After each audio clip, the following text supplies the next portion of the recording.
My guest today is Peter Crawford, who recently published a biography of Justinian II, who will be our topic of conversation today. And what inspired you to write a biography on Justinian II? Um,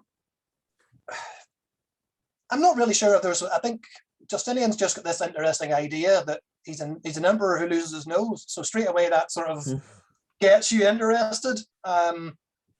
Initially, I had written my sort of dates all the way back to my PhD, which is many moons ago now, and it was about the Roman army and Roman recruiting practices, and I'd gone up to the mid 7th century, and then I'd written a book really about the Emperor Heraclius, and I'd fancied going a bit further because I think because the Heraclian dynasty is so interesting, and a lot of different things are happening. The empire is not the same sort of superpower that it was, but I sort of lost a bit of confidence with writing about it because I couldn't really find a definitive stopping point with a lot of it. I mean, it's so things all blend together. So I went away and wrote other things. I wrote about Constantius II, I wrote about Zeno, and then I think what inspired me to come back again is I found a copy of Theophanes the Confessor, a copy of his book in one of my favorite little bookshops for 50p. I don't really know what that equates to in Norwegian krona, but it is not very much, I can tell you now. And I just thought, let's have a look, let's see what I can find. And there's plenty of information about him. And then you get to it's the emperor who has no nose. I think I wrote, even at the beginning of my book, I explained that sort of almost the idea comes from a tweet that I didn't send for a company or the Classic Association in Northern Ireland Twitter that I run. I wrote this tweet that was about essentially describing Justinian's reign, that he had lost his nose, lost his throne, and regained both. That was sort of this idea that he has a fake nose. And that was when I started to look in to see if there was been anything written about him recently. And there is a good little biography by Constance Head, but it's from 1972. There hasn't really been anything, or hadn't been anything in any sort of anything large written about Justinian. There've been interesting little sections about his coins and about aspects of his reign, but there just hadn't been anything. I'm not saying that my book is some kind of earth-shattering change to Justinian's position, but I think it is sort of an upgrade on Constance Head's work from 1972, because so much more has come about since then. And that's sort of a messy. I contacted my editor and just said, look, this is what I want to write next. And he said, fine. Sounds like a good subtitle, and which is always part of the game, is getting a nice title. And to say an emperor who has no nose gets depicted nicely for the front. And that's just to say, just pure luck, I think. Just pure luck for that part as well. Yeah, so let's begin with his father, because he's obviously a legend, Justinian I. And because he started off as a peasant, didn't you? If I'm talking about the right one, because so let's talk just briefly about him to understand how Justinian II came to the throne.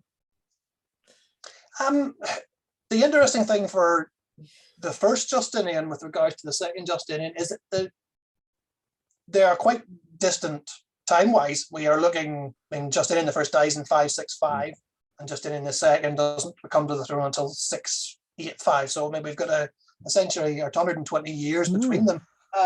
But there does seem to be some kind of connection to be made, mainly through Justinian II's father, Constantine IV.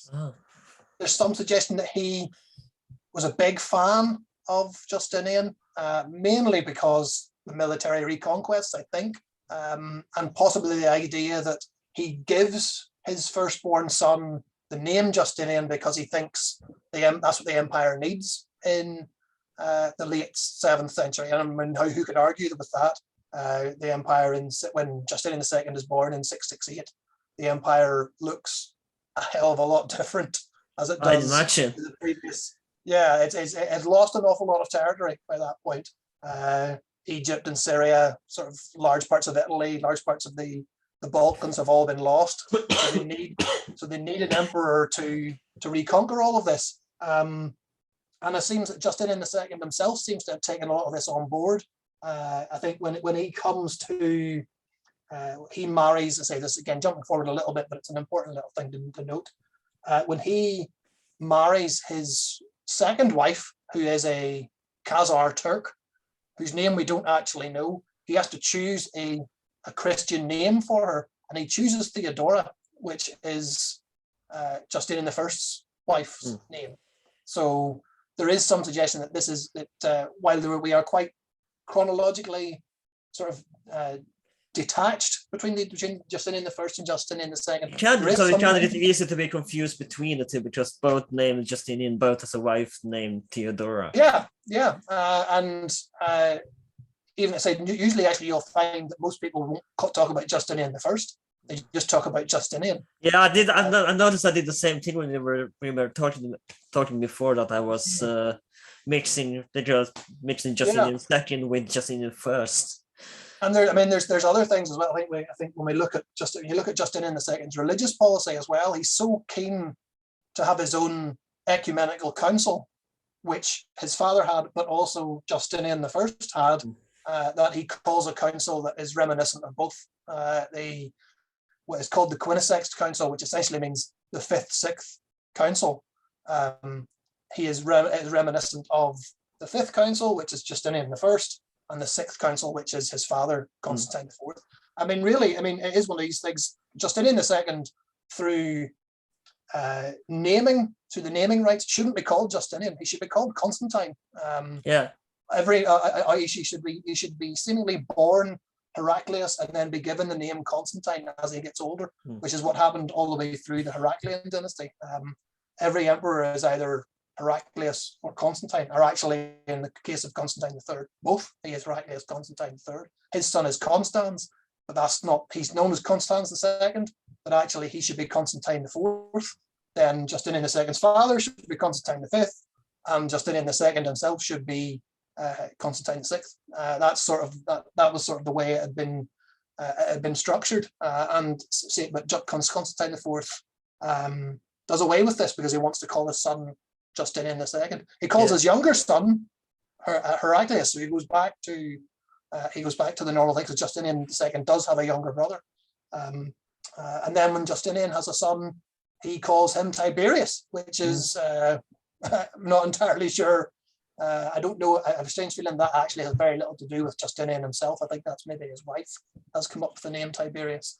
That's maybe because Tiberius III was on the throne at the time and she was maybe trying to curry favor.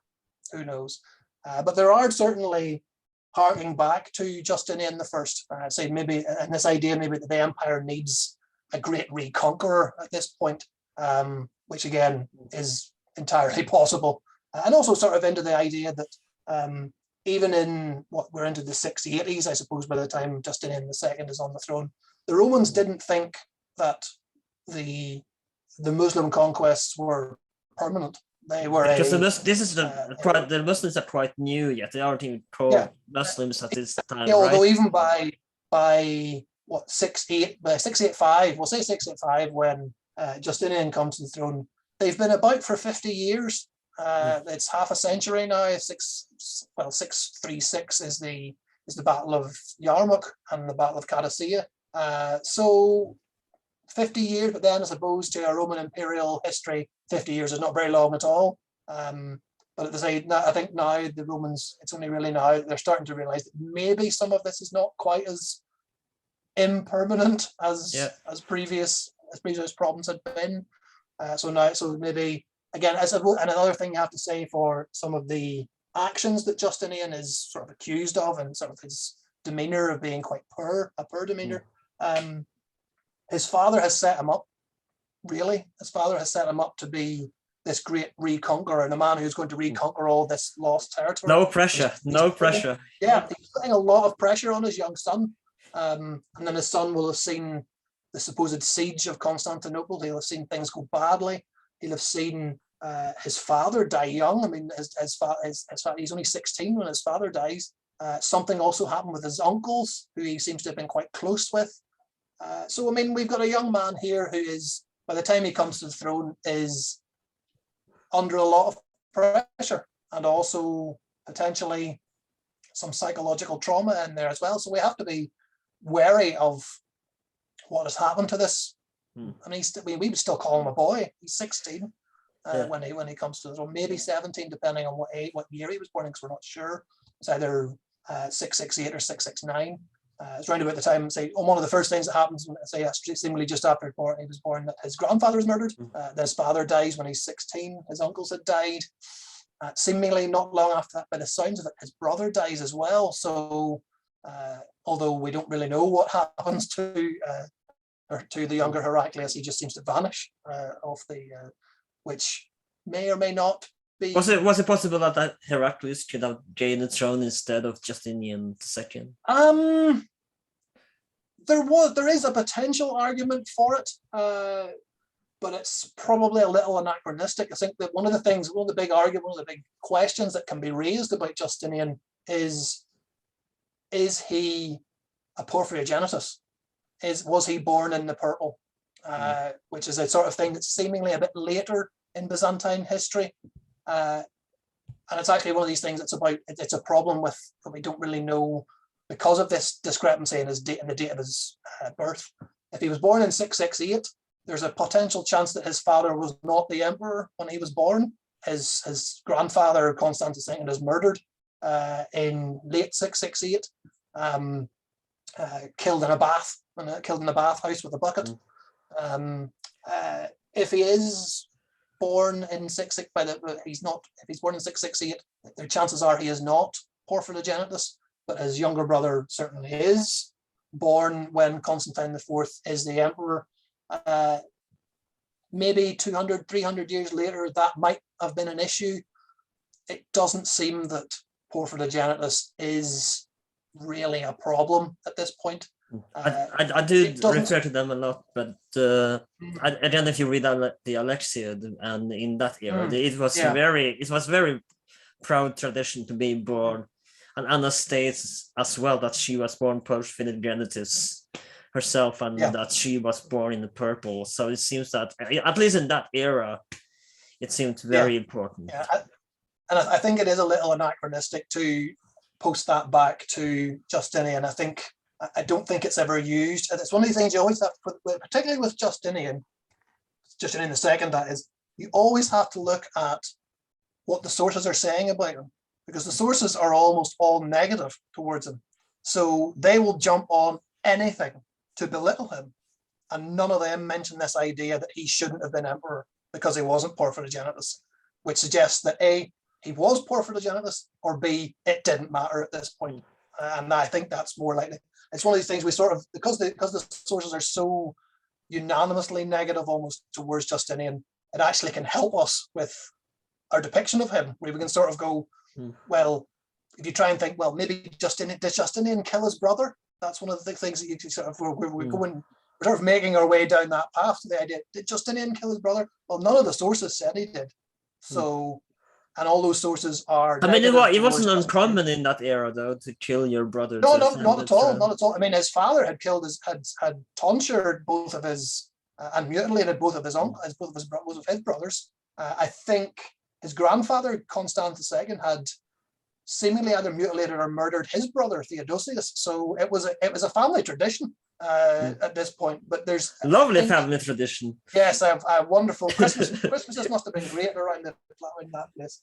I don't think Justinian killed Heraclius because the sources don't say he did, and the sources would say because it's a negative thing. If it was they hide a lot of positive things about Justinian, but they don't sort of go out of their way to hide the negatives. So because they don't say that he did it, I would suggest that he probably didn't. It's just that maybe Heraclius dies young, which again is an entirely usual thing at this point too. Which also again adds in actually to his per psyche, maybe some psychological issues. He's just had a poor start, shall we say? I mean, in the ancient era, we already touched about this, of course, as we talk more about Justinian and his ascended throne, etc. But in the ancient era, if you weren't liked by the Senate, you were most likely to become very poorly written. They were going to be written poorly about in later years. So was this the case in Byzantium as well, that if you weren't liked in the Senate, you were drawn to come out badly? You weren't necessarily bad, but you were drawn to come out badly in history because you weren't liked by the Senate. Yeah, I mean, it's the old unpopular with the wrong people. And I think that's what Justinian II is. He is seemingly very popular with a lot of the lower classes, but because of some of his tax policies, he actually he's a champion of the small landowner. And being a champion of the small landowner means you are taking land away from the big landowners. And the big landowners, as you said, are all the senators. And the senators are all the educated men. So are they the ones who are right? They're the ones. Most of them. No, it's not quite as definitive that the big rich senators are the ones writing the history as it used to be in the Roman.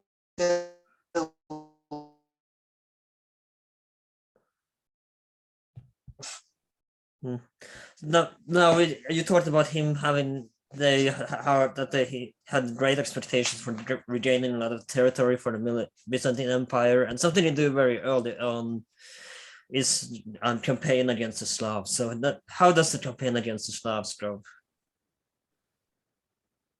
Well, I mean, it's actually before he fights the Slavs, he fights the Umwads first. That's his first thing.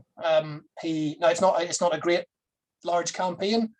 He sends out Leontius, who we will get back to later on, and it's a big strike out east. It's one of the first things he does when he becomes emperor. He sends a strike against the Arabs, and it's a very successful one. It goes into Armenia, goes into Caucasia, seemingly as far into Azerbaijan, maybe even into northern Iran. So it's meant to be a very good, and actually it's well timed, because basically throughout the first 6-7 years of Justinian's reign, the Muslims are embroiled in a civil war. So it's good timing, and they offer him this massive. It's Abd al-Malik is the Khalif at this point. Offers him a very useful treaty. I think Constantine IV already had a good treaty, but Justinian II gets an even better one. And because he gets a large tribute paid to him, he then uses this tribute to build another army to invade or to go and fight in the Balkans. But actually, the difference with this one is he's going himself. This is a very Heraclian dynasty thing. Heraclius is the first Roman emperor to lead an army in person for 300 or 200 years, I think it is, by the time he's doing it. So what, 610? I think Theodosius was the last one, really. So it's that sort of distance. And this is all that Constans II had done it, Constantine IV had done it, and now Justinian II is going to do it, and he goes into the Balkans. His father had suffered a defeat at the hand of the Bulgars, so there was some suggestion that that's where he would go first, is that he would attack the Bulgars.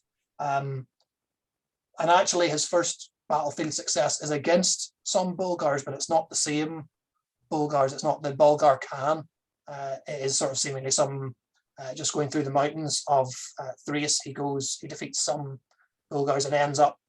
His target is Thessalonica, the second city of the Roman Empire at this time, and Thessalonica has essentially been surrounded by Slavic tribes. And his idea, it seems that the strategic point is to clear the roads. Is to clear the roads from Constantinople to Thessalonica, sort of subdue some of these Slavs as he goes, and maybe get some plunder, some booty, and also to announce his reign, not just with a military victory over the Arabs, but with a military victory that he has won. And that is, and he manages it. He does.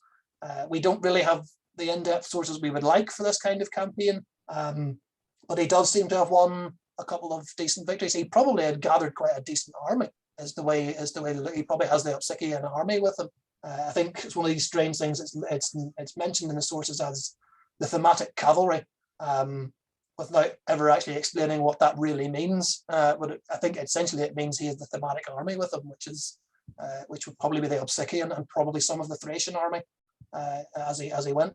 And he defeats some Bulgars, then defeats probably 2 or 3 different Slavic tribes as he goes, and then enters Thessalonica in almost in triumph. There is some suggestion that there is a fresco depicting him arriving at Thessalonica sort of as a conquering hero, and sort of taking on board a lot of sort of almost injecting himself into local folklore. There's some suggestion that they say a later, much later, I think it's like Paleologan, so what, 14th century, is they're sort of harking back to the great Justinian. But the suggestion is it doesn't mean Justinian the first at all. It means actually in this case Justinian the second, even though these two Justinians have probably melded together into one. It's actually harking back to a Justinian who had visited Thessalonica, and Justinian the first had not visited Thessalonica. It is Justinian II. It's hidden. The city itself is remembering that an emperor called Justinian had visited them. They just don't want to be mixed up with the bad Justinian. Potentially, or it's one of these things. It's by this stage it's 700 years later. How many of these people actually know anything about Justinian II? You know something about Justinian the First. So it's just sort of, it must be the Emperor Justinian. He must have done it. He conquered all these other places. So it's sort of an easy mistake to make. I'm ashamed to admit that I mixed Justinian first and Justinian second with building the Hagia Sophia. So there you go. Yeah, it's easily done. And when he's in Thessalonica, he seems also to try and add some administrative changes there as well. I think it's around about this time that he potentially establishes a new province, the theme of Greece, Hellenos, and maybe also a sort of quasi-theme around Thessalonica as well, around the Strymon. So he tries actually to he's regaining some territory, I suppose, is the way, and that's what his name is supposed to have done. And he then goes home. I would argue he probably should have stayed a bit longer. He should have marched down into bits of Greece when he had a big army. But the thing is, a new emperor on his throne, he kind of needs to be in the capital, particularly in the Roman Empire. He needs to be in Constantinople, so he can't be away for too long. The sort of little addendum to this Slavic campaign is when he's on the way home, showing that his victory over the Bulgars hadn't been a massive one. He's ambushed on the way home and almost killed. It seems only the fleeing with the cavalry actually saves his life. His reign was almost cut off literally in the first year. I think it's 686, so it was on his way home after his first year. He almost is killed. So a lot of interesting material may not have happened had cavalry not been about.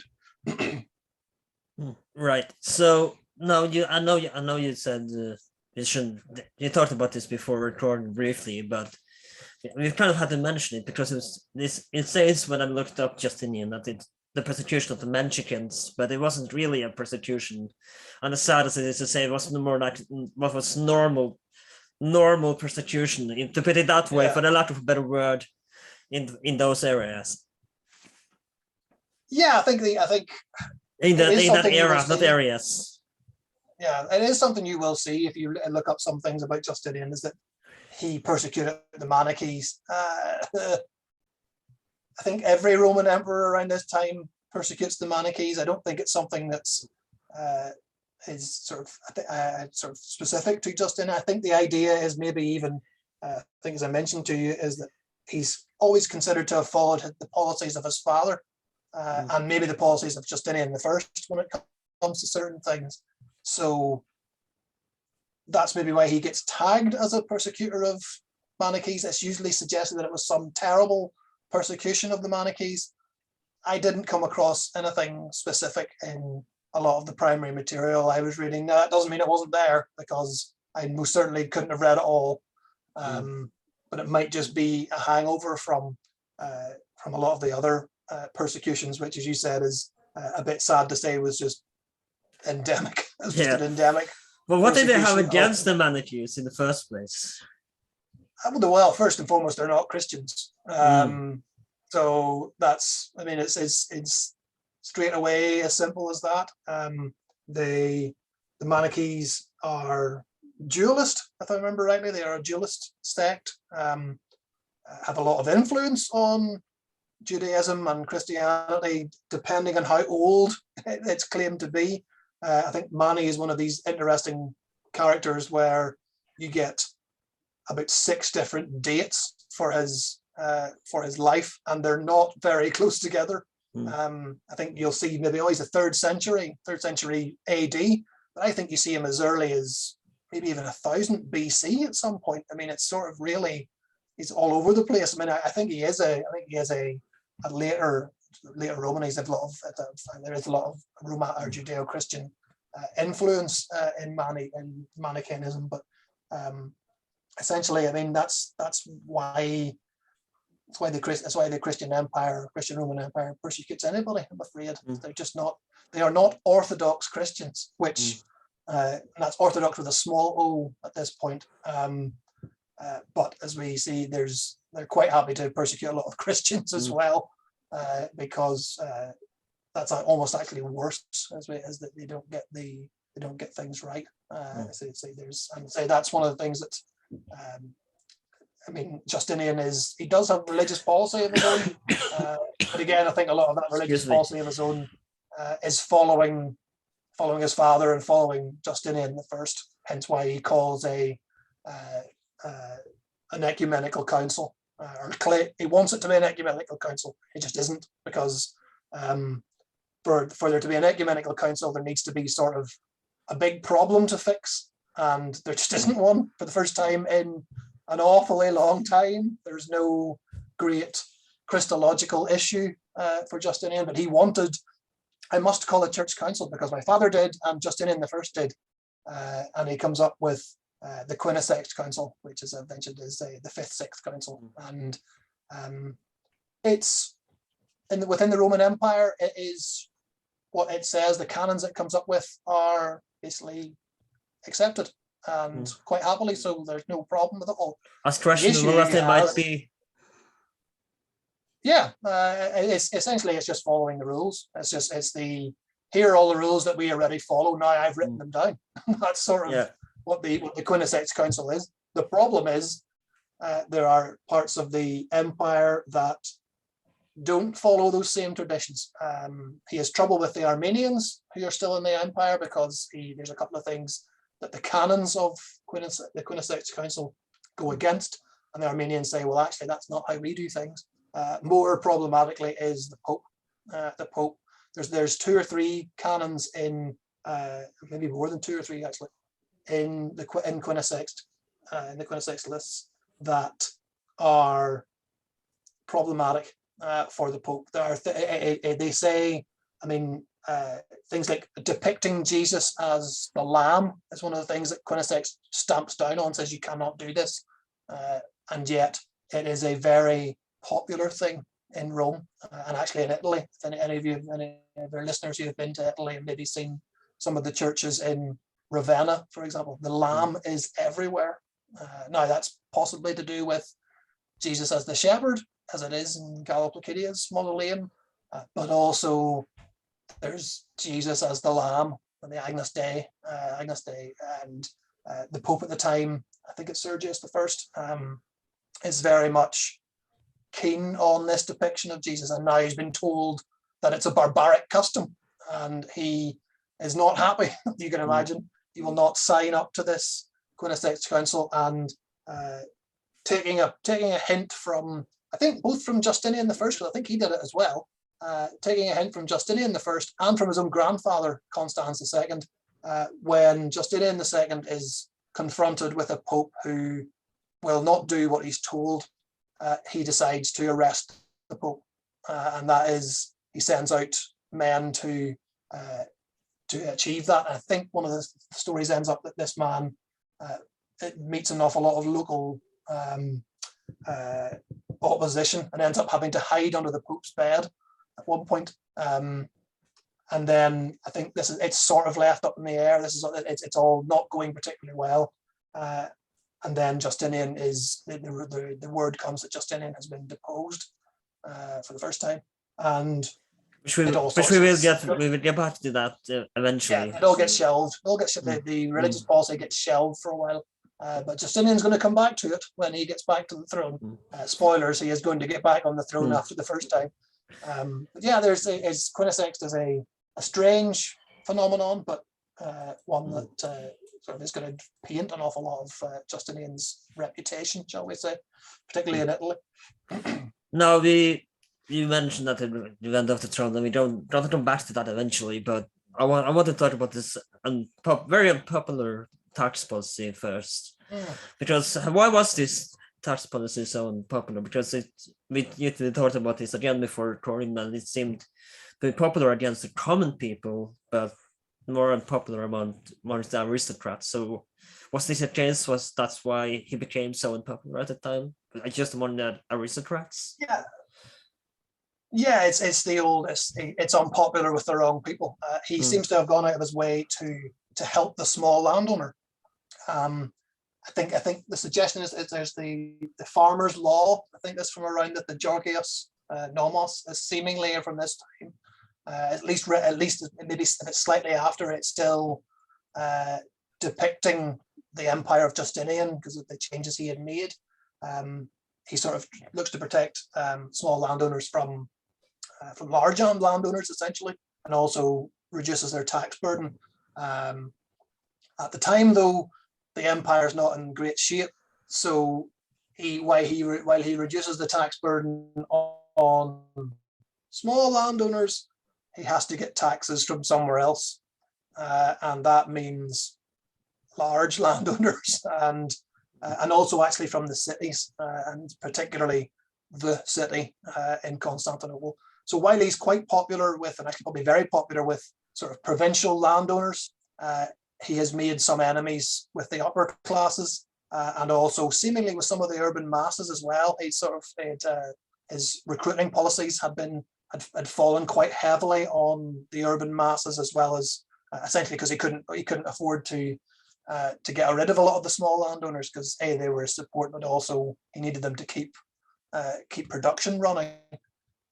So he's actually, again, he's not widespread unpopular. It's just unpopular with the wrong people. And in the empire, the worst place to be unpopular is in Constantinople, because that's where the emperor lives.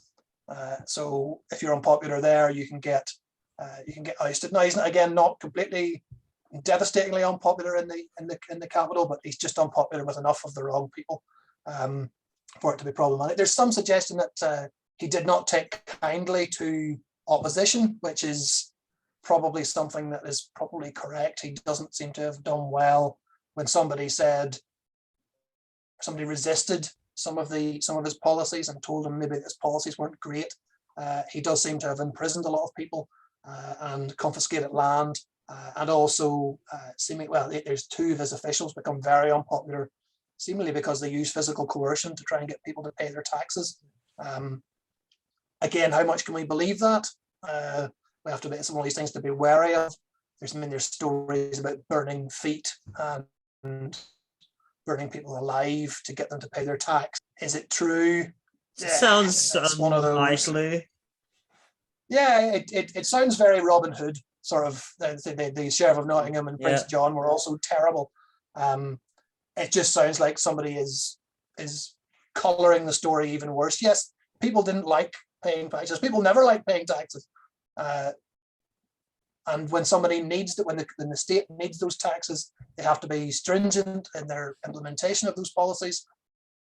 It just makes it worse, makes them more unpopular. But I mean, it's for the good of the state, really. But it's just, I don't think he's massively unpopular. I just think he's unpopular with the wrong people. And actually, it's not just sort of his tax policies that get him deposed. It's things like there's military issues, and there's other things too, and there's religious policy as well.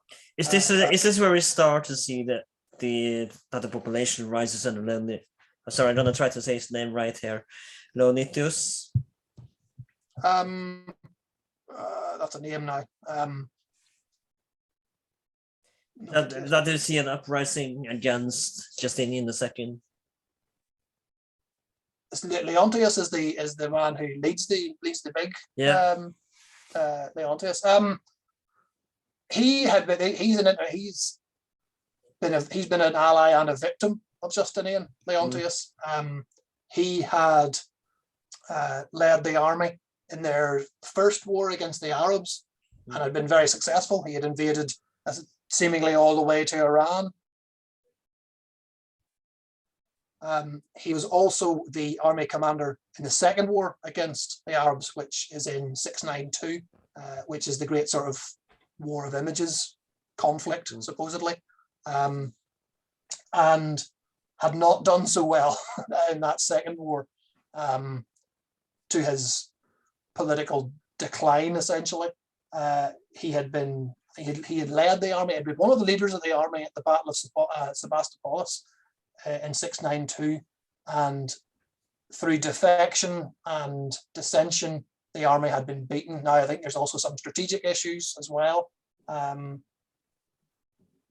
actually, one of the big problems is that Justinian II is also present and seemingly also just about escapes death after the defeat by the forces of Abd al-Malik.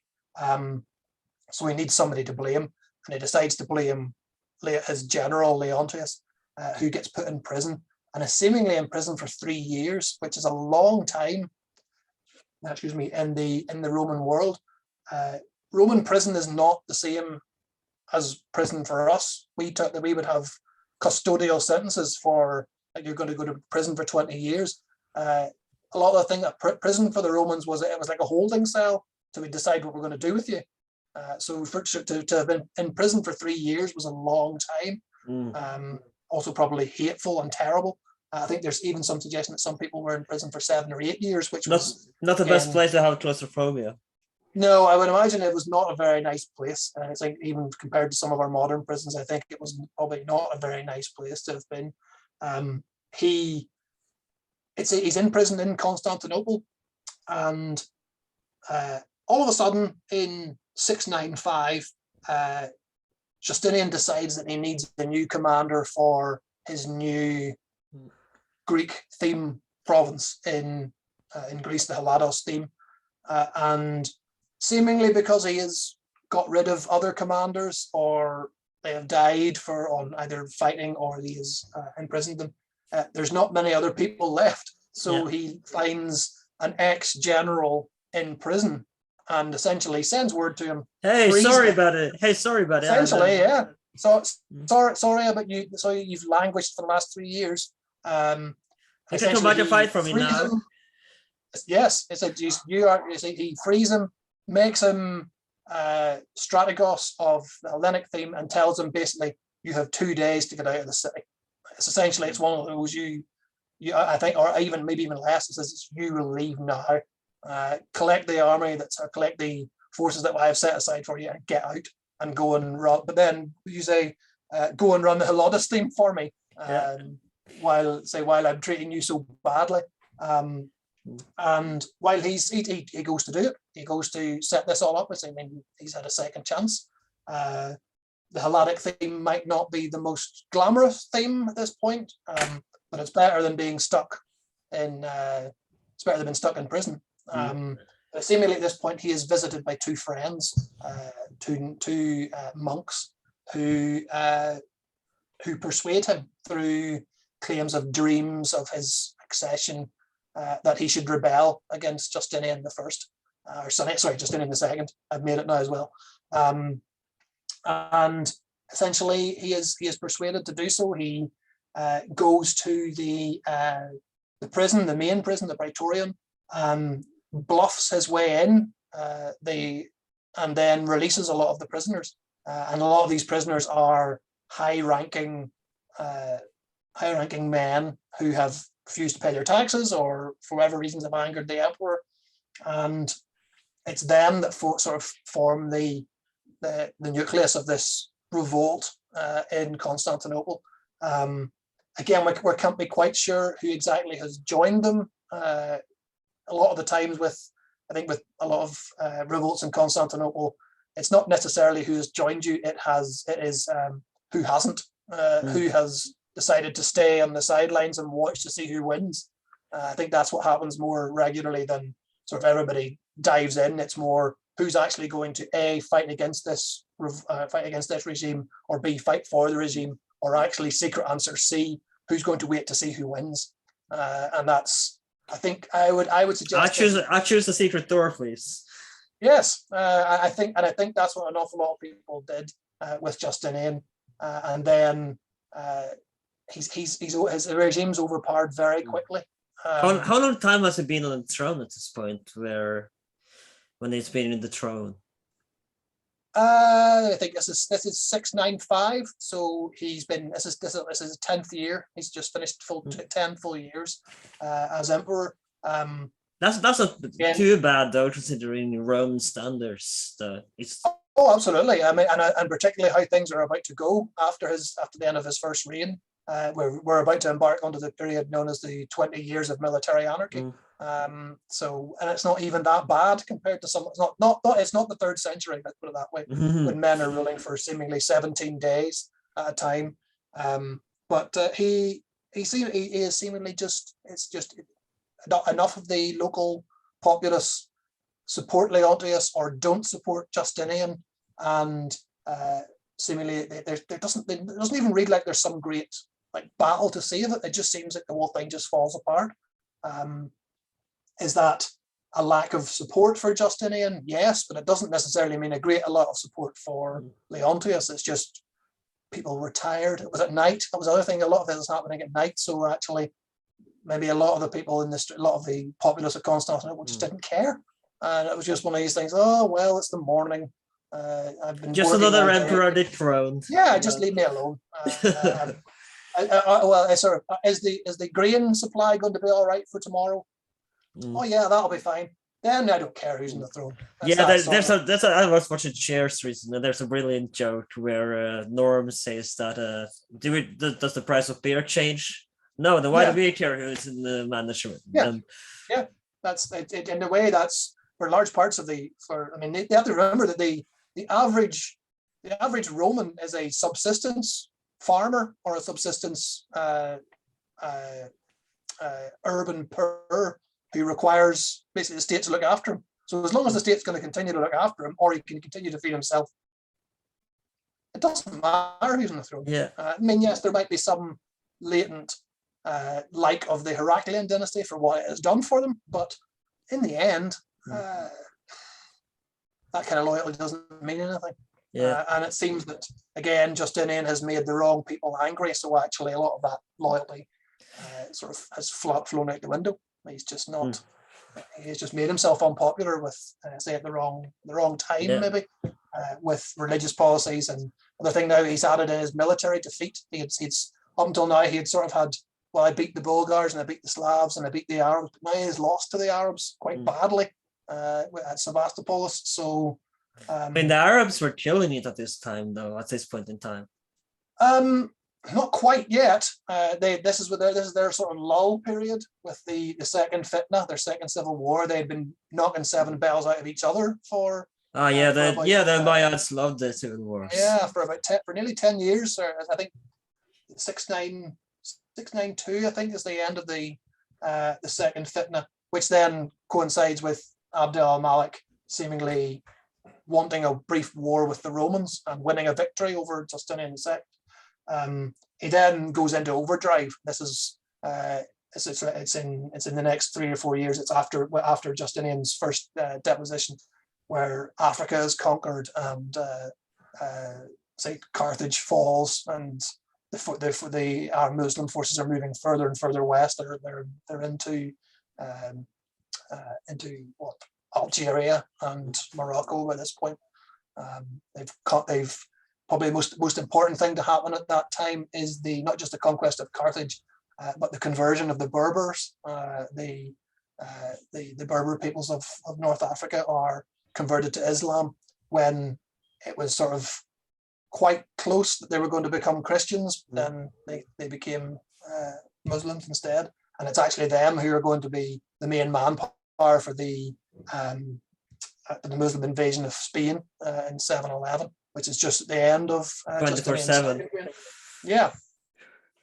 So yeah, I mean, it's all sort of, there's no one thing that has caused Justinian to be deposed the first time. He's not massively unpopular, but again, he's unpopular with wrong people. He's got, and I think actually another thing about his unpopularity, while it might not be sort of massively widespread, it's spread around different stratums of society. The Pope doesn't like him, therefore there's religious people. Some religious people will not like him. He's lost battles. He's lost a battle, so, and then treated the army badly because of it. So it's not happy with him. Hence Leontius being a general who becomes the emperor in the aftermath. He's also got upper class and urban poor seemingly not too happy with him either. So while there might not be vociferous hate for Justinian, it's widespread enough in terms of different groups of people that, and there'll be enough neutrals therefore to do away with them.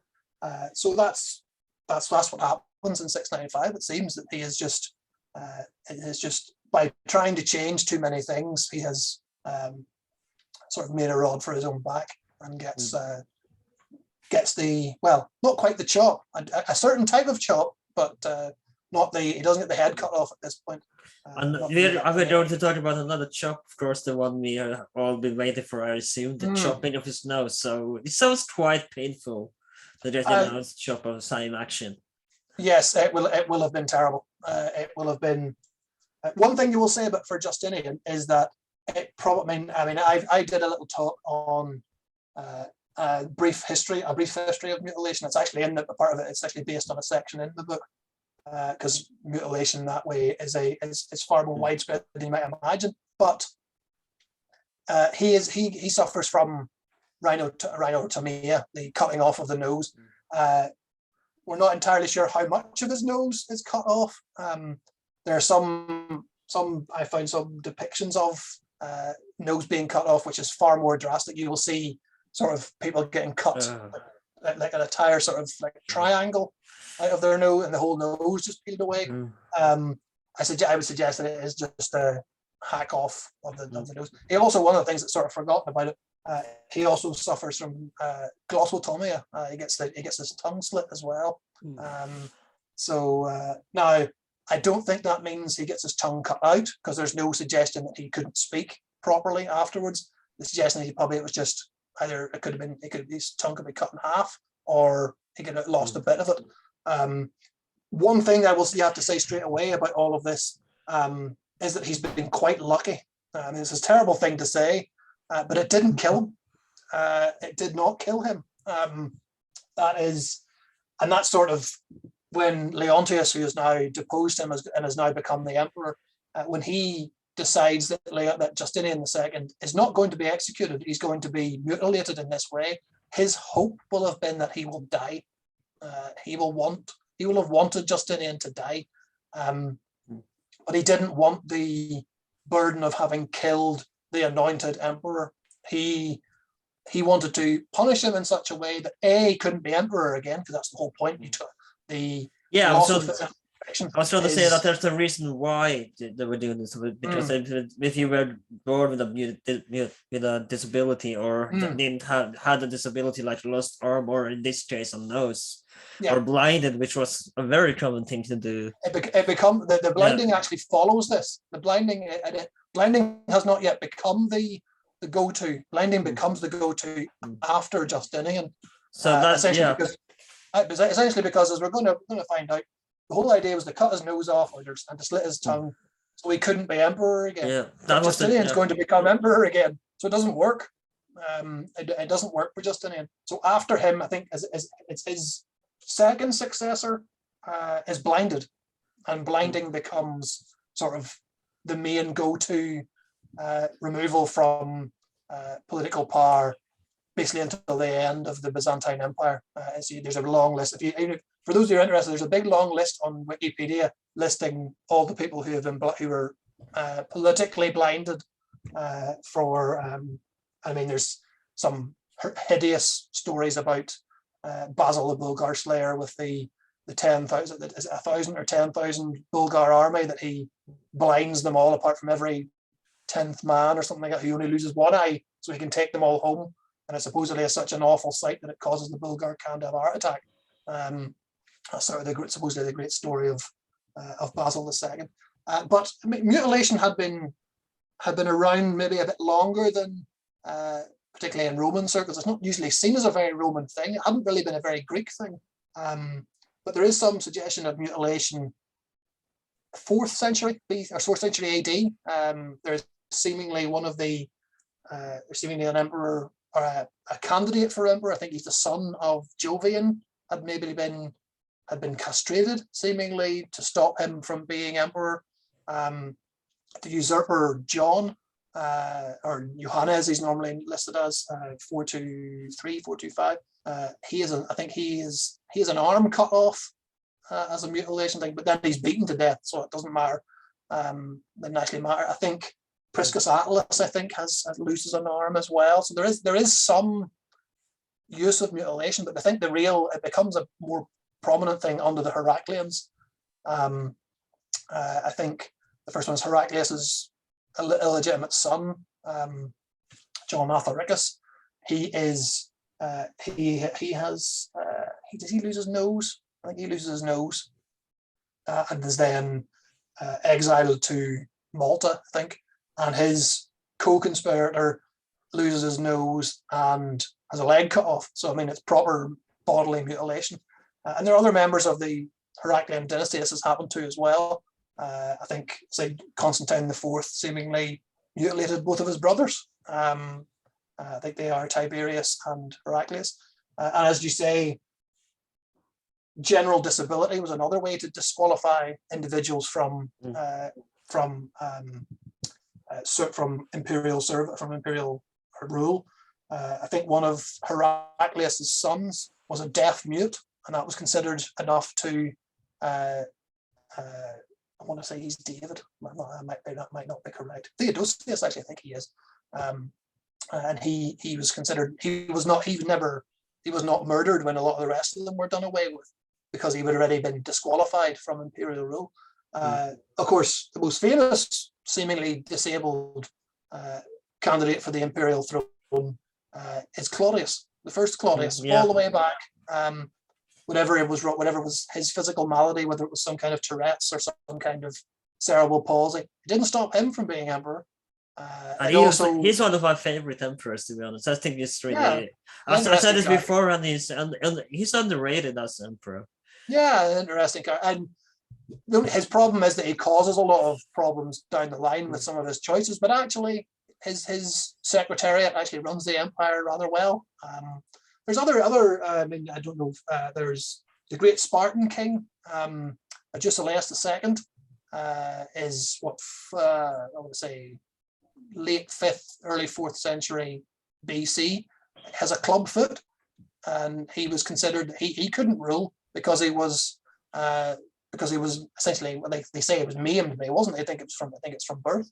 But he ends up as the king and rules as king into his 90s. So it's supposed to be a way to stop people from being emperor, but actually we get quite a few instances where it doesn't. And Justinian II is going to be another one. But it must be said, he is lucky. He is lucky that he didn't kill him. I mean, his nose and his tongue mutilated. He's A, lucky he didn't bleed to death. B, lucky he didn't get an infection and die of it. And C, didn't die of shock.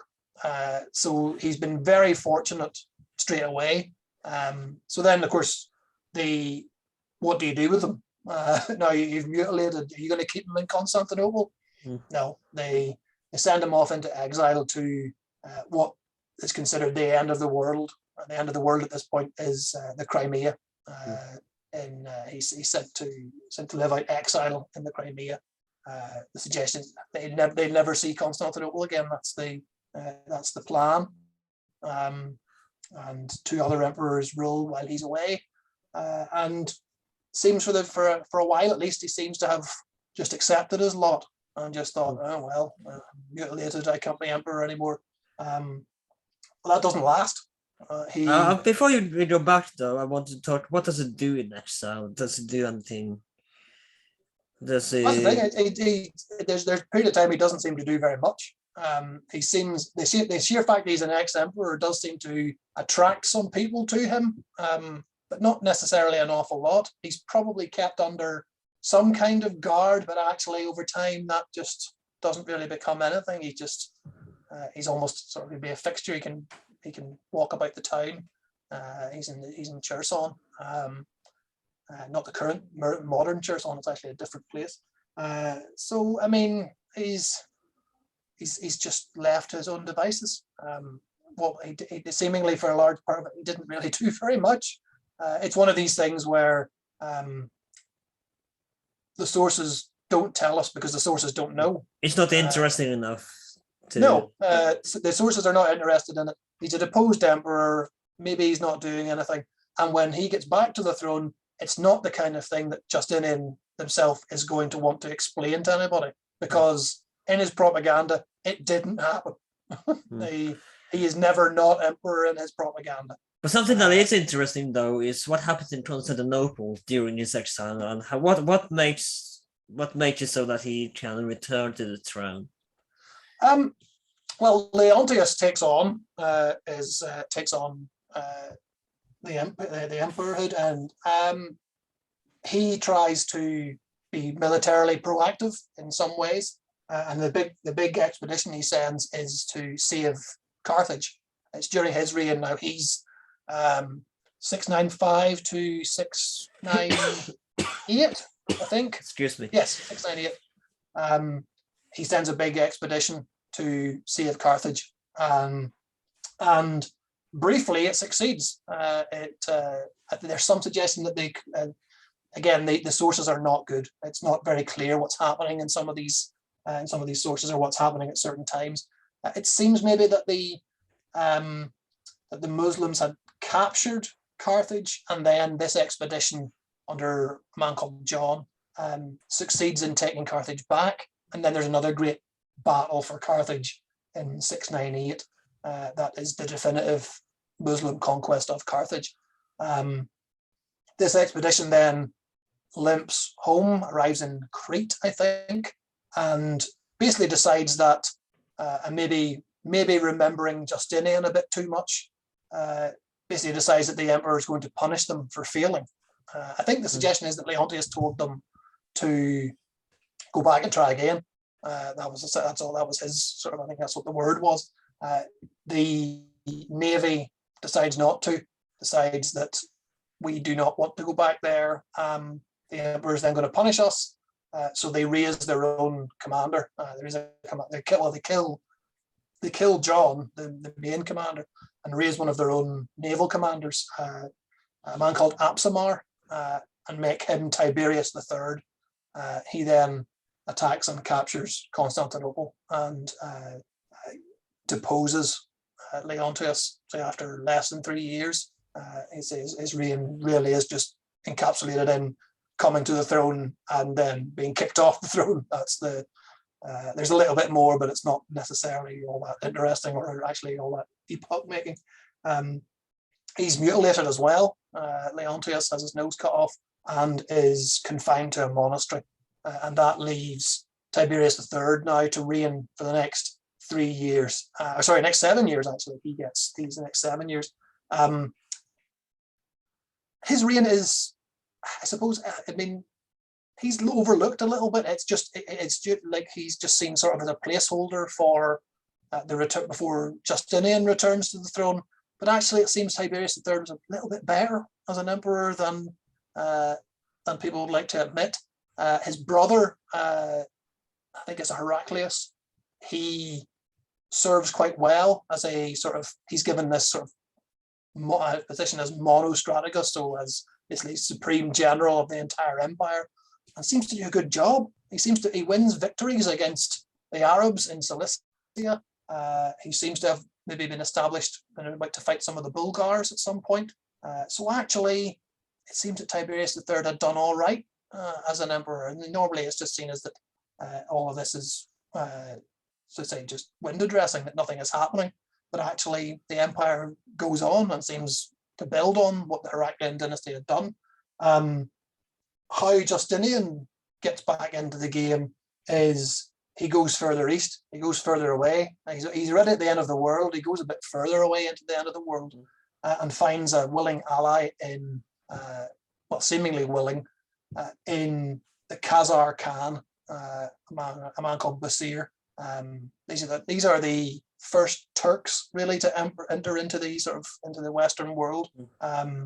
There'd been a large Turkic invasion in the late 6th century, and then it split in half, and gradually some of the Turks had gone back east. And these Khazar Turks are seemingly one of the tribes that stay and essentially make sort of a little state for themselves all over the Caucasus. And Justinian contacts the Khazar Khan. Essentially, I think the Khazar Khan has got some control over parts of what is now basically the battleground between Russia and Ukraine.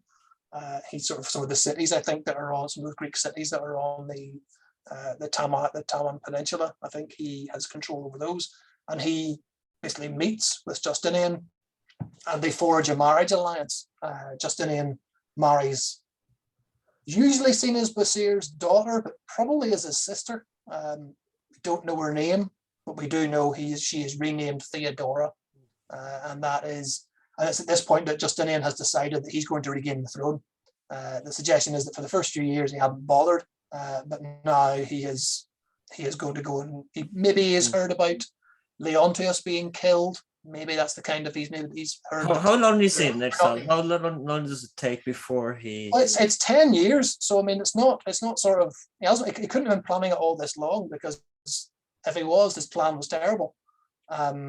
It's one of these things where I think he has just looked for opportunities, and this opportunity now is that the Khazar Khan is going to help him take the throne. It seems that this leaks out, and Tiberius III hears about it in Constantinople and essentially orders Justinian to be captured and executed. He actually finds a willing participant in the Khazar Khan, who almost immediately betrays Justinian, sends two officials to kill Justinian. It probably seems that his new wife saves his life by telling him what's about to happen, and he then kills these two officials, leaves his wife, who's now pregnant with his son, and decides to run, because now he can't stay in the Cherson. He has to flee, and there's only other. He can't go south into Roman territory. He can't go east into the Khazar territory. North is probably also Khazar territory. He has to go west, and he gets on a little boat with seemingly about a dozen men and sails along the top of the Black Sea and arrives at the mouth of the Danube and goes to talk to the Bulgar Khan, a man called Turvil. And it is Turvil who agrees to help Justinian reclaim the throne in 705. They march down to Constantinople. Essentially, it's a Bulgar army, marches into Roman territory, arrives at the gates of Constantinople. He's not immediately allowed in, but there's no great sort of support for Justinian, but there's no great seemingly support for Tiberius III either. Again, it seems like a bit of a repeat of the previous, where there's that sort of people are just waiting to see who wins rather than choosing a side. I think Justinian tries to talk his way in. He gets rebuffed by the populace, and then probably him using his knowledge of the city, he finds a way in through maybe a disused aqueduct, I think is the idea, which could be the aqueduct of Valence, which is, I think, still broken at this point. I mean, we should also mention that it does get a fake nose at this point to become emperor. Doesn't it? That is not certain.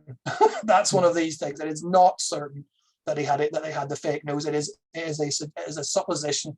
There's some suggestion that he even had plastic surgery on his nose.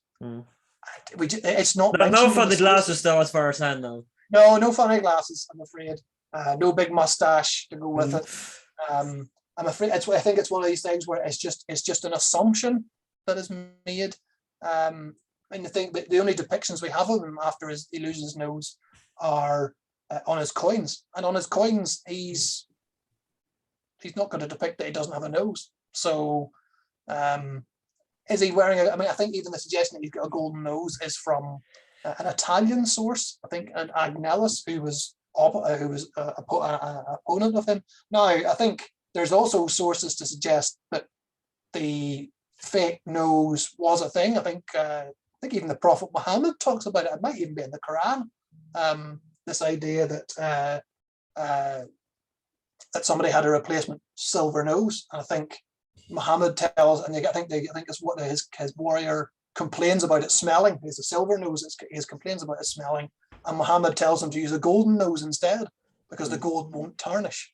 So it's sort of and I think the suggestion is that this is what Justinian did. I think it's just far less sort of information about it than we probably would like. Whether it's something strapped to his nose or strapped around his head. I think we're literally clutching at straws, unfortunately. I wouldn't put it past him, but he also might just have invoked, I suppose, imperial, like the emperor's new clothes. Just ignore it. Just ignore it. And I'm the emperor. Doesn't matter what I look like. I'm the emperor. Only stupid people can't see the nose. Yeah.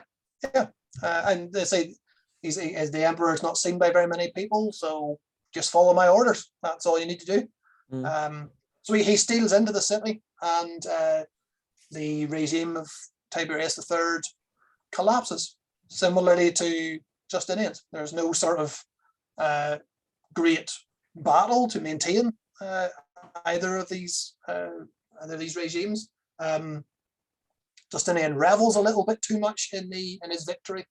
He drags the mutilated Leontius out of prison, and seemingly this great sort of set piece in the middle of the hippodrome, where he wanted to mutilate. He wanted to cut off Leontius's nose, but Tiberius had already done it. And there's this sort of great scene in the hippodrome where he has Leontius and Tiberius bowing at his feet, and he seemingly steps on both of their necks. And this was taken to mean a great scene out of the Bible. I can't remember. It's one of the Psalms. I keep going. It's one of the Psalm 95 or something like that.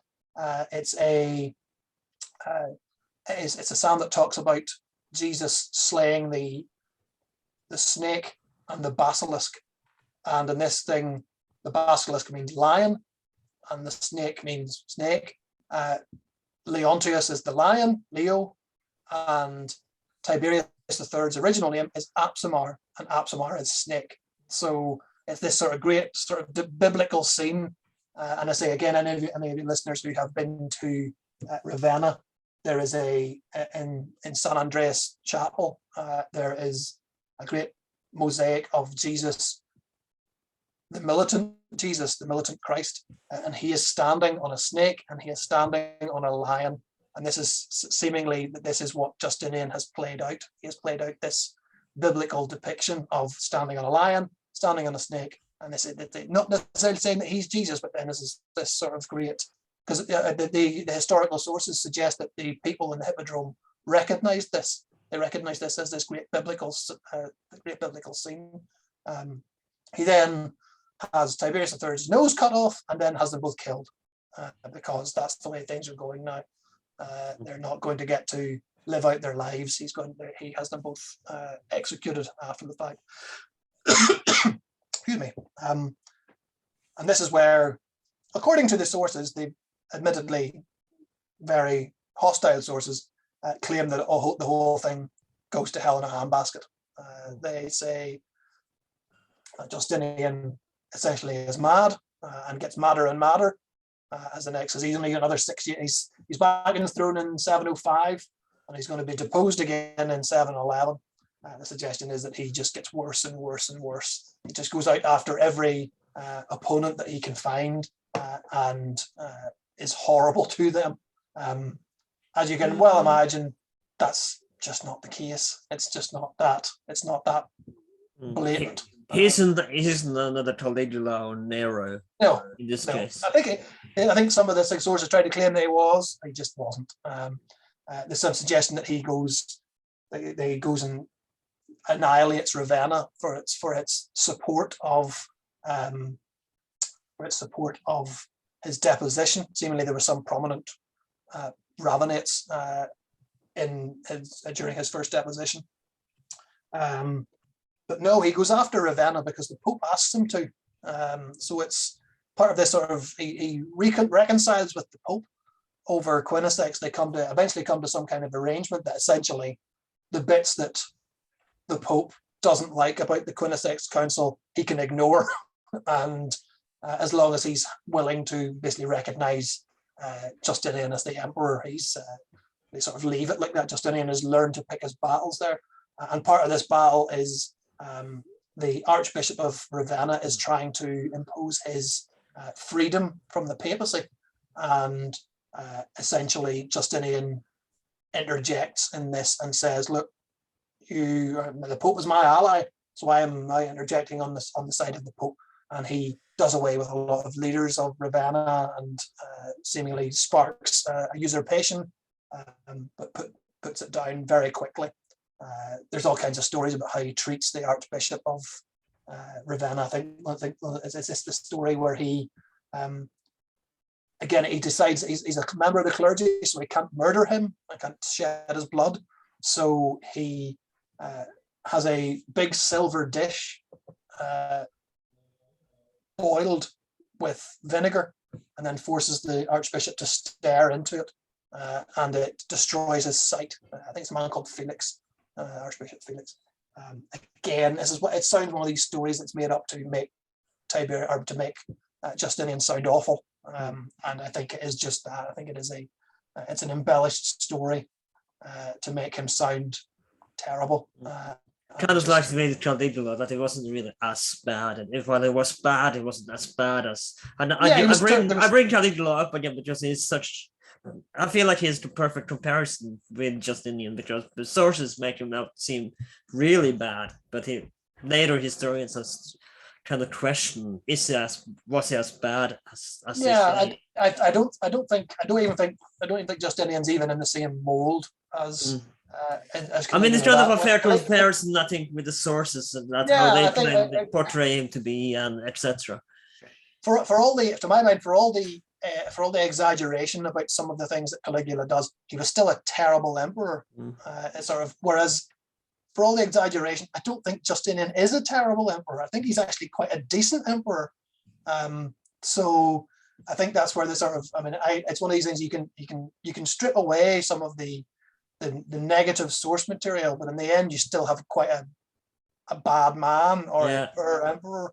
I think Caligula was basically, from what I read about him, he liked his jokes too much. He thought he was funnier than he was, and didn't really seem to realize that his jokes were increasingly insightful of violence against him. Just shows you he was too young. Justinian's just not. Justinian II's second. I mean, none of his reign is terrible. I mean, I would argue that seemingly none of his reign should really have gotten deposed. It's just the time. It's just the period that he's in gets him deposed twice for things that other emperors wouldn't have got deposed for. Maybe he's just unpopular with the wrong people, and that people have forgotten this, or people have not forgotten this when it comes to the second time. His second problem is in Cherson, where he has come from, and again, it all reeks of that he is going after Cherson because it was his place of exile. He's going to destroy it, and he does send an expedition there, but seemingly he sends the expedition there because the Khazars have invaded. It's sort of one of these things that gets lost almost in the hyperbole of the likes of Theophanes, and maybe in a lesser extent to Nicephorus. he sends an expedition to Cherson first to get his wife back, because from the Khazar Khan, he's allows him to do it, which is successful. And Theodora arrives in Constantinople, brings their young son with them. That's all fine. But also then you hear this and it's sort of almost glossed over by the sources, that there are Khazar soldiers in Roman territory. So actually, does he not send? And then the suggestion is he sends this expedition to punish Cherson. Does he not send this expedition to get rid of the Khazars? Now the suggestion is that maybe some of the Chersonites had sided with the Khazars. But I mean, it seems that this whole thing sort of starts off as a defense of Roman territory, and then sort of balloons out into something else, because basically people, again, it's when people fail Justinian. I think the first expedition fails to do what it's supposed to do, and are therefore seemingly scared about what Justinian's going to do to them after the fact. So then they end up joining the rebels. And then he sends out another expedition, destroyed by a storm, another expedition, which then rebels properly, claims the empirehood. And the other thing to add to this, again, I suppose, when he's not got religious problems now, because he's made sort of friends with the Pope, but he's had another military defeat by this point as well. He tried to go and attack the Bulgars who had helped him. He tried to go and attack them, and it did not go well. Actually, it's the Battle of Anchialis is a bit of a disaster for Justinian. So straight away, he's trying to go and repeat what he had done in his first part of his reign, win an early victory. Doesn't. This time it is disastrous, and now all those negative things that people remembered about him are coming to the fore. And then he hears of this potential invasion in the Crimea, tries to go and fix that. It doesn't work either.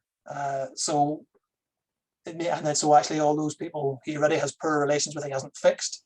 So 16 years later, it's almost exactly the same rebellion happening again. This time, instead of Leontius, it's a man called Bardanes, an Armenian.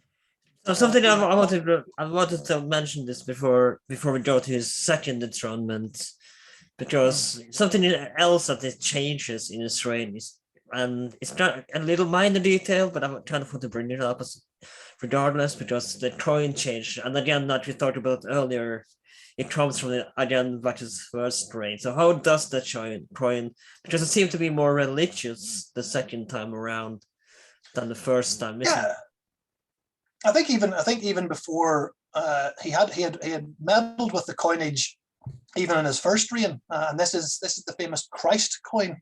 He is the first Roman emperor to, well, he's not the first. There had been a coin with Christ on it in the mid-5th century, but it had been a sort of one-off. He is the first emperor to put Christ on his coins, and he doesn't just put Christ on his coins. He puts Christ on the front of his coins instead of the emperor. The emperor then goes in the back. So this, it's one of these strange things that at the time it is revolutionary. After his second deposition, it is forgotten and not used again for a century. I think it's maybe up into the early 9th century. I think, or maybe even longer. It might even be post-iconoclasm, I think. But this is the sort of seen as a great watershed, because it's the depiction of Christ on his coins.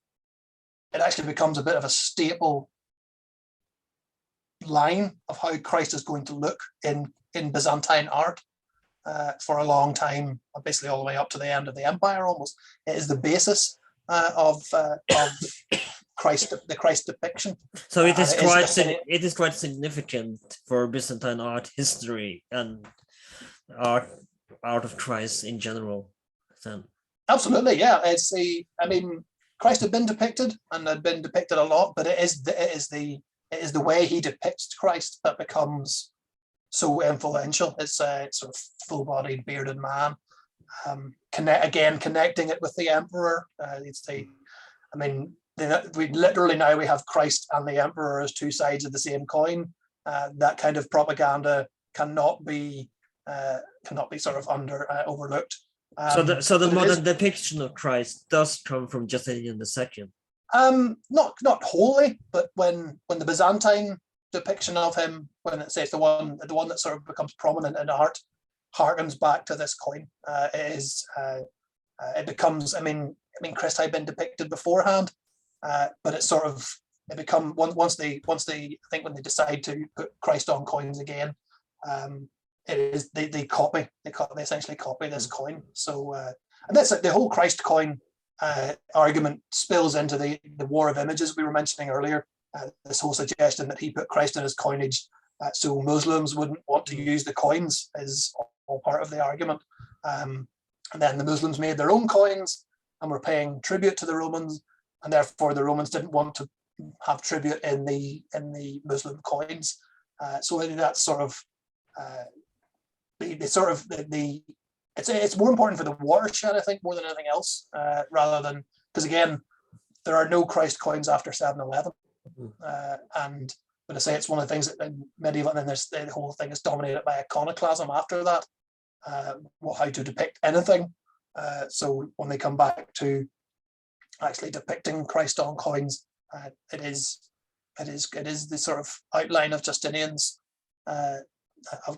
Christ, and also I say influences art as well. I would say that's this whole sort of epoch is very influential on not just Roman Christian art, but Muslim art as well. I mean, it's, while Justinian is putting Christ on his coins, the Muslims, particularly Abd al-Malik, is starting to put less and less on his coins. He's taking away. They use quotes from the Quran, right? They use quotes from Quran. Yes, that's the big change that they make. They had used Roman coins up to this point, making them look like different things, making them look like the Khalif, potentially one of them making them look like Muhammad.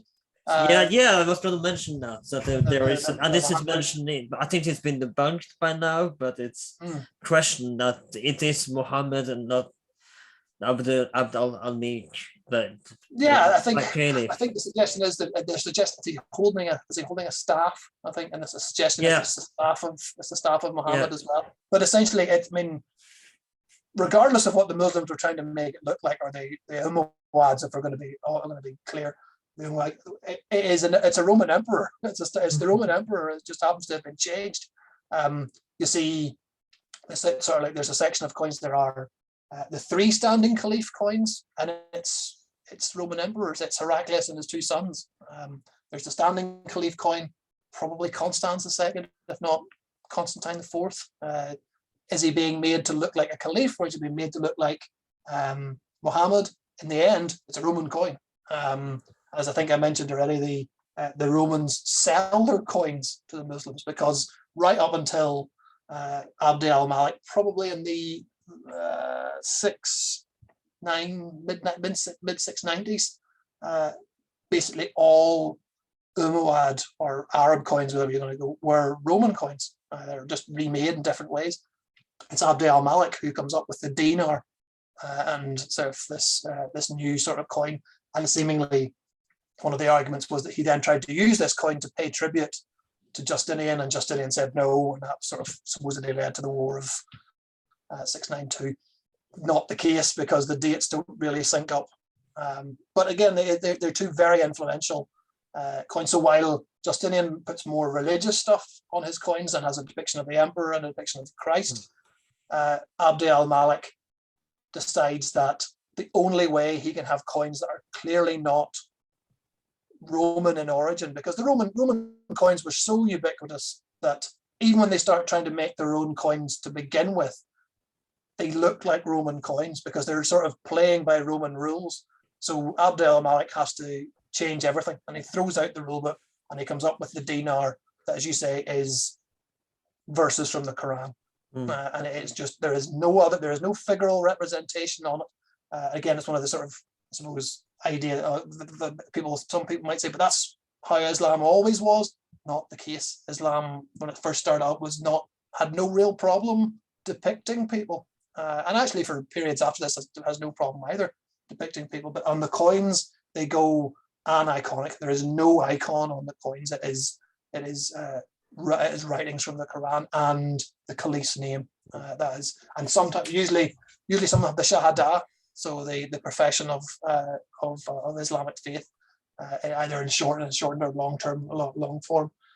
So yeah, I mean, it's incredibly important for. I mean, that sort of move towards aniconism is incredibly important for Muslim art as well. I mean, you look at Muslim art from this period, which is some of the great temples of, or the great mosques of, even now. I mean, the great mosque in Jerusalem, you go in, I mean, it's built under Abd al-Malik. It's the last decade of the 7th century, early 8th century.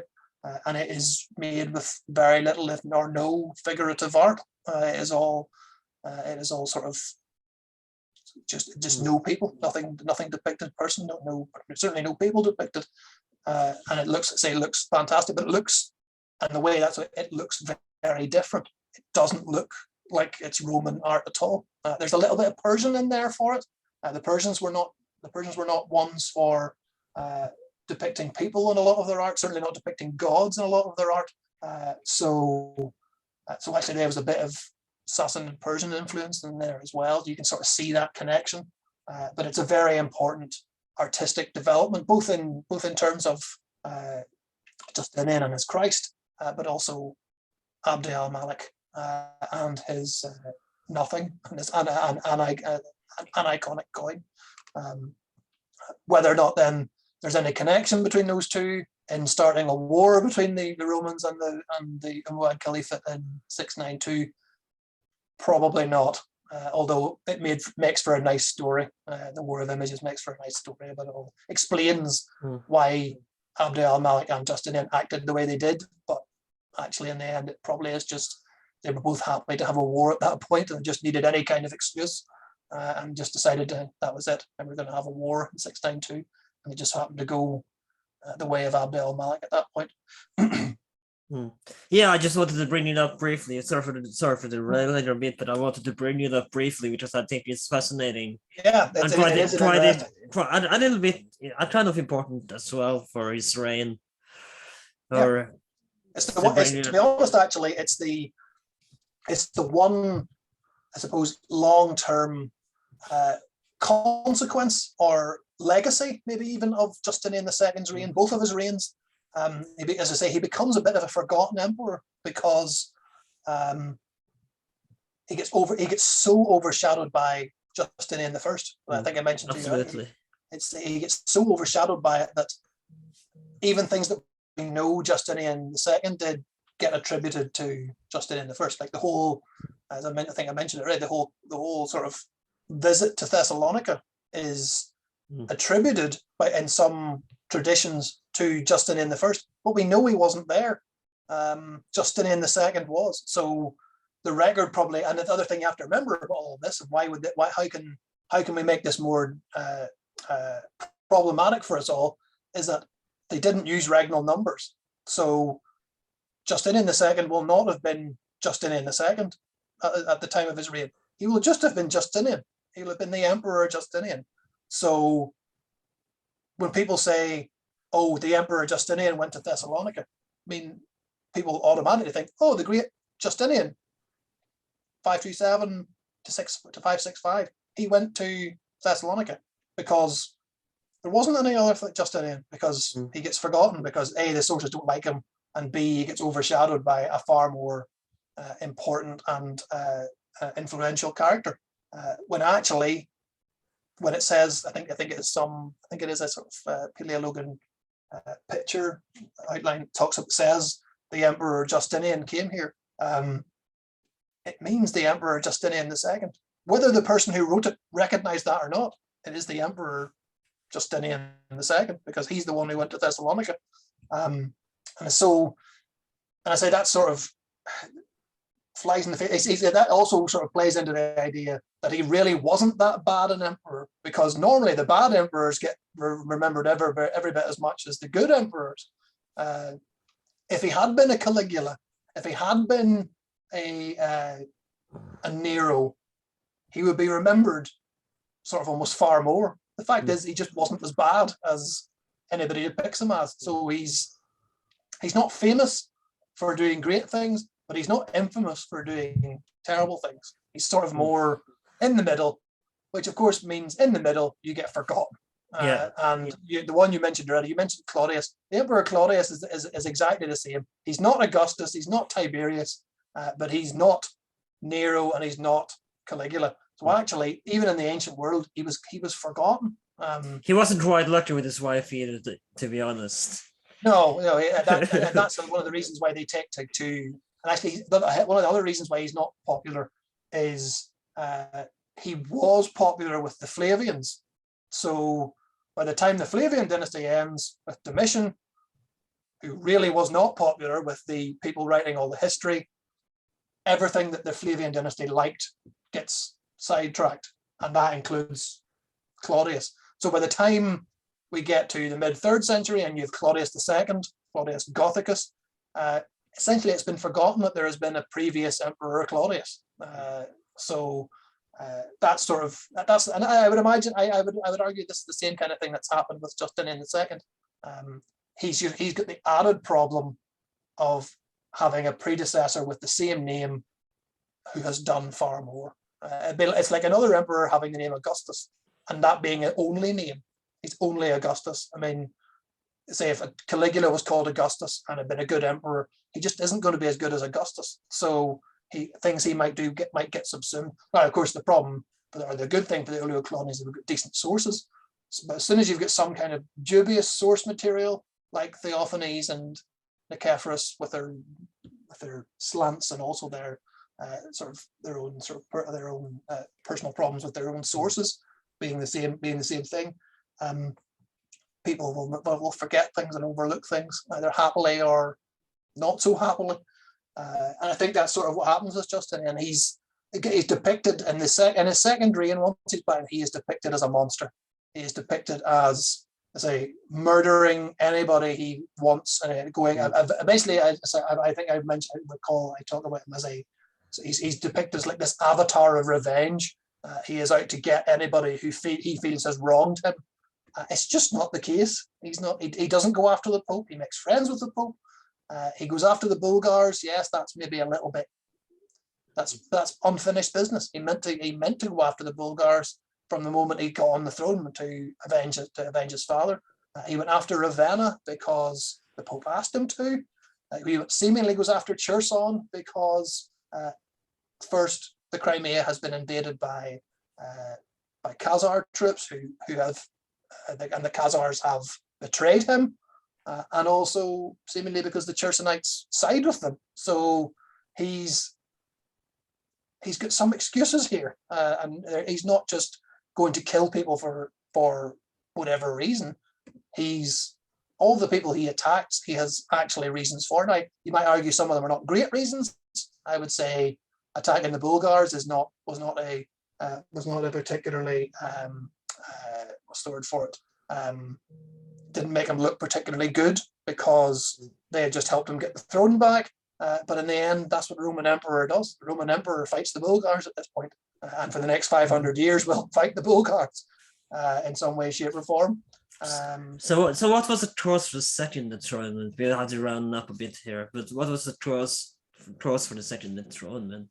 To get rid of, the way they get rid of him is it's this combination of he's been militarily defeated by the Bulgars. There's some, I think the raids on Anatolia by the Arabs have started again, and the army doesn't seem to be able to do anything about them. So there's military defeat is in the air in 711 and up to 711 now. The people who didn't like him the first time round still don't like him. He hasn't changed any of those policies. Again, he doesn't think he was wrong, so that's something that doesn't help. He's seemingly fighting against. He sends a couple of, I think it's maybe 3 separate expeditions to the Crimea. The first one, actually, I think technically it's 5. He sends a big expedition to go and get his wife, which is destroyed by a storm. The Khazar Khan then laughs at him and says, "Why did you do that? You could have just sent one ship, and I would have sent her to you." And that's what happens. He sends a ship, brings her back. Then I think there's rumors, some suggestion that the Khazars have intervened. I think there's maybe some revolt in Cherson as well. Again, the source is a little bit chronologically iffy about some of this, but it seems that he sends an expedition to quell either invasion or revolt in Crimea. But as he funnels more and more men in, it just gets worse. They don't win outright. I think at one stage, I think some members of the are defeated, captured, and taken back to Khazaria into the Caucasus, and are executed en masse at a funeral. So things are not going well. And again, a lot of these men who when the expeditions don't go well will remember what happens to men who fail Justinian militarily. Again, he's probably been a bit of a victim of his previous actions. When he faces military defeat, it can't be just Justinian though.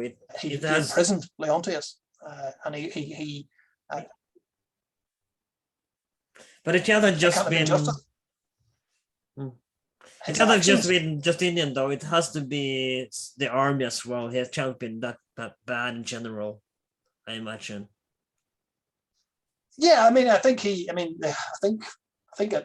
military defeat at Anchialus was somebody just didn't send out any scouts, and so that's a bad choice by somebody. And the fact that to be fair, I don't send the scouts when I play Civ 6 Theater though. So yeah.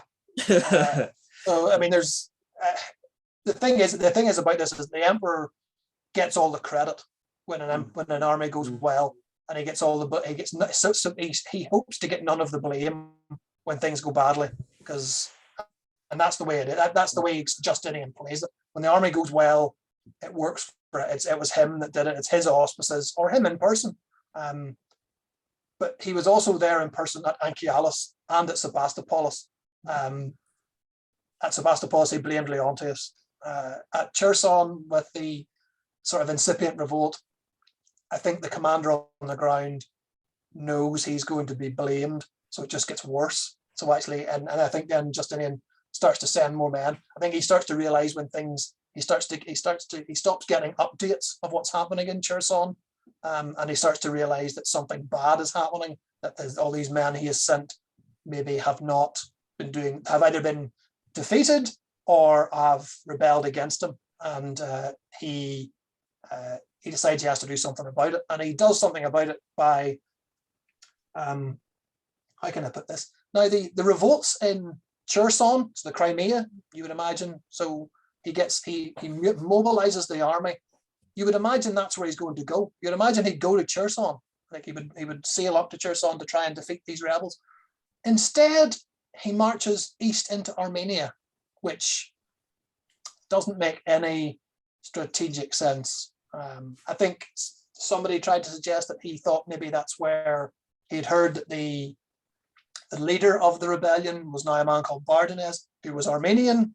So therefore, maybe he thought that's where he was going to go. He was going to go to Armenia, but actually, no. When Bardanes takes ship at Crimea, he goes straight for Constantinople, and Justinian has marched away from his capital at a time when his throne is now under threat. It's a very, very poor strategic move on Justinian's part. He hears that this fleet is on its way. He's sort of just south of Sinope, I think, by this point. So he's gone a long way west. At least that's where he's heading, I think. And he's at a camp called Demetrius, I think. Hears this is about to happen, and headlong back towards Constantinople. He arrives at the Bosphorus and finds that Constantinople has already fallen to the new emperor, Philippicus Bardanes.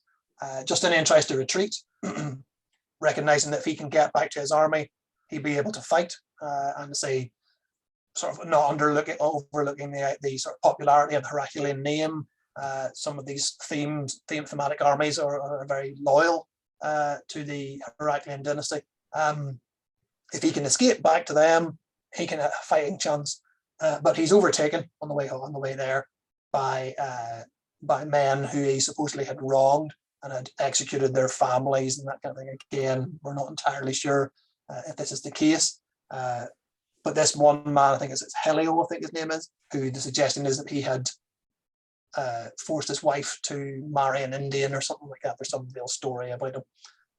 He then kills Justinian instead of deposing him or maiming him further or trying to exile him to a monastery. He just hacks his head off, and that kills Justinian in. I mean, they would not kill anyone, to be fair. Well, they had no choice now. What else were they going to do? They'd already cut off his nose, sliced over his tongue. What are they going to do to him? What are they going to do to stop him? He had proven that that kind of dismemberment essentially was not going to stop him. So essentially, Helio has to decide that the one thing that is going to stop him, he's going to have to be dead. And that's what he hacks off his head. There is sort of the little addendum to all this before we forget that this is Justinian, the last enthroned Heraclean. Justinian does have a son, Tiberius, the young Tiberius. He's about 6, 7 at this point. Is co-emperor with his son, of his father. He had appeared on his father's coins on the other side of the Christ coins. He had been in the care of his grandmother, Anastasia, I do believe her name was, Justinian's mother. She tries to hide in one of the churches. I think it's the Blachernae in Constantinople. But the agents of Bardenez basically burst into this church, take the boy outside, and essentially got him. It's a really sorry and sad scene. He's said, I think they sort of say that he's treated like a sheep who is being basically culled for food. So he's bled open that way. A really sort of sad end. I mean, he's a 6-year-old boy, so it's going to be sad anyway. But I say that's the end of the end of the Heraclean dynasty, the dynasty that had saved the empire on possibly 2 occasions at this point. First Heraclius against the Persians, and then I suppose Constance and Constantine IV against the Arabs. So the next dynasty is going to save the empire as well, with Leo III. But a really sort of sad way for the Heraclean dynasty to end. Probably not deserved. I would say I don't think Justinian deserved to be deposed either time, really. But it's just it's the wrong time. It's a very sort of what's the word for it? It's a very anarchic time. It's only going to get worse. There's going to be this is 711. There's going to be 3 emperors in the next 6 years. It's just going to get worse, and the Arabs are on their way with a great siege of Constantinople. So that's Justinian II. I say his head is now firmly removed. He's not going to get the throne back again. There's a small chance of the return now. Yeah, he hasn't got a hope. Although of course they would have said he wouldn't have a hope when he had lost his nose and his tongue. Who knows? Yeah, he had proven. I think he had proven himself far more resilient, I think, than sort of almost anyone would have suggested. And I say he's a very hard person to sort of come up with any kind of legacy for. We've mentioned some of the things already about the whole idea that he is just not as bad as the sources could have predicted or would present him as. But at the same time, he must have been bad enough for him to be deposed twice. It doesn't just happen. It doesn't just happen. He probably could be quite cruel, I think. But then every Roman emperor was a bit like that. Maybe had to be cruel at times. He maybe was a bit hot-tempered, a bit reckless.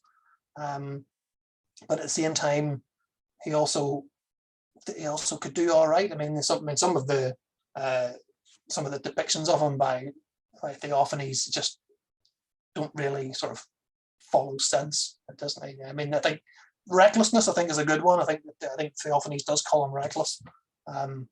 It's because at times he is reckless. I think the second war against the Arabs, he has allowed himself to be played by the Arab Khalif. But he's not some big bad emperor who's sort of wrecked the empire or sort of ruined things. And he's actually he seemingly he's been quite a decent administrator, even if he makes them unpopular with the wrong people. Say those are not. The thing is that they are not bad policies. They're just unpopular with powerful people, which doesn't make them bad. It makes them problematic for his longevity, shall we say? So I say he also seems to work. He's quite good administratively. Not only does he find the Hellas theme, he seemingly finds another province in Sicily, maybe one in Sardinia. He maybe also sort of laid the foundations for some of the naval theme that came forward. He also had a law code in the Nomos Georgius, which we mentioned. So I mean, he did a lot of the things sort of that his great predecessor had done, just on a far smaller scale and far less, I suppose, well received. He doesn't reconquer any territory, which I suppose in the end is what he was supposed to do. So has he lived up to the name he's been given? Probably not. But then I'm not sure that in the 680s, I'm not sure anybody could have. I think there was. Could he have gone on to the offensive more with the Arabs in the second fitna? Possibly. He possibly could have reconquered some territory in Anatolia, maybe even into Syria. But once the Arab Caliphate is reunited, it's just too powerful. It would have ousted him from Syria again. So it's the Umayyads at this point, right? Yeah, it's the Umayyads until 751. I believe so. Yeah, I think it's the Abbasid stage. Yeah. Abbasid, which doesn't change an awful lot, but changes enough that that things become a bit more.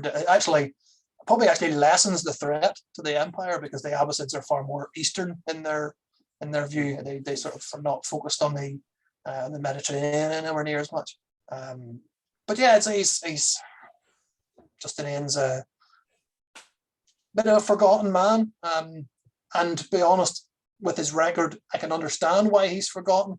But also, he's not the kind of chap we want to see forgotten, because he's got such an interesting story.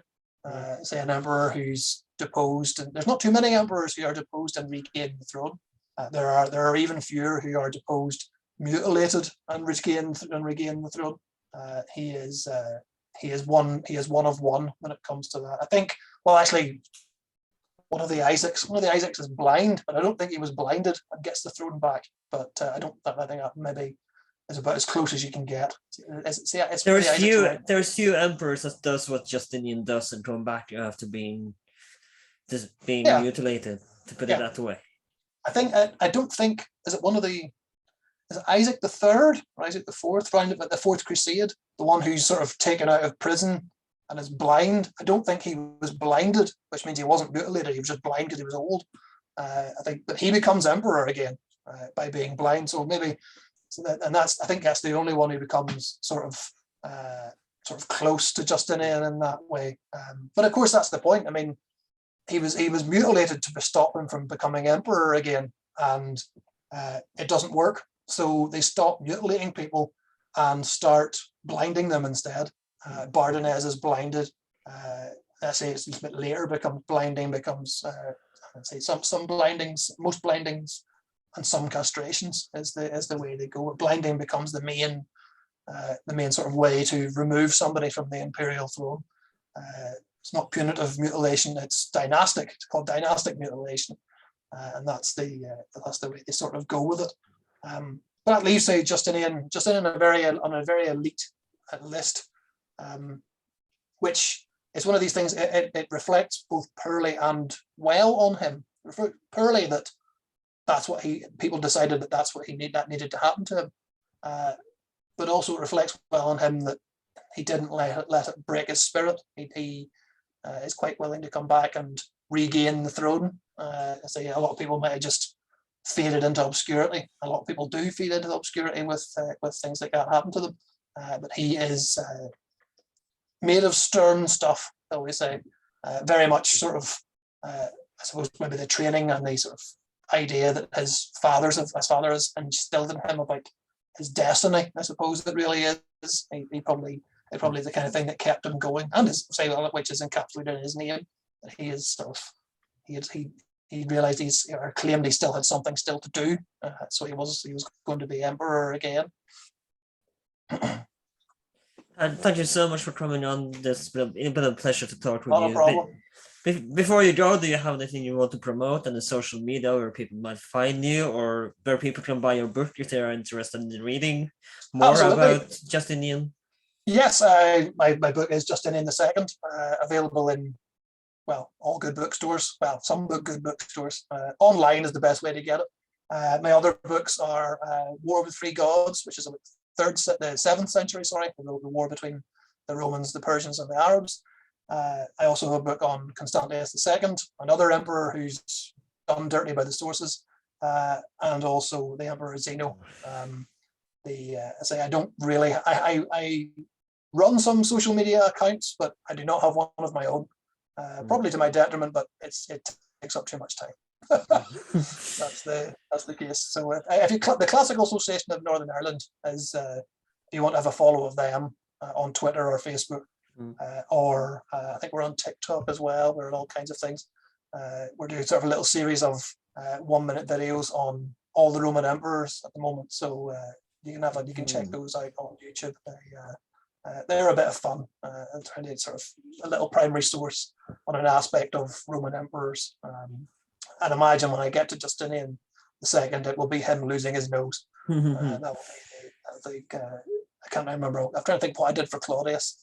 I think it might have been his murder, or no, it'll be it's his accession. It's the finding him behind a curtain is the one for Claudius. Just for your own records. Thank you so much for coming on. This has been Well.H12. We are available on Instagram under Well.H12. YouTube, you can find our podcast on Spotify, YouTube, wherever you can find podcasts. If you do have the time, please consider rating our podcast on Apple Podcasts and write a little review if you can. That would help us out tremendously. Please like, share, and subscribe, and I'll see you next time.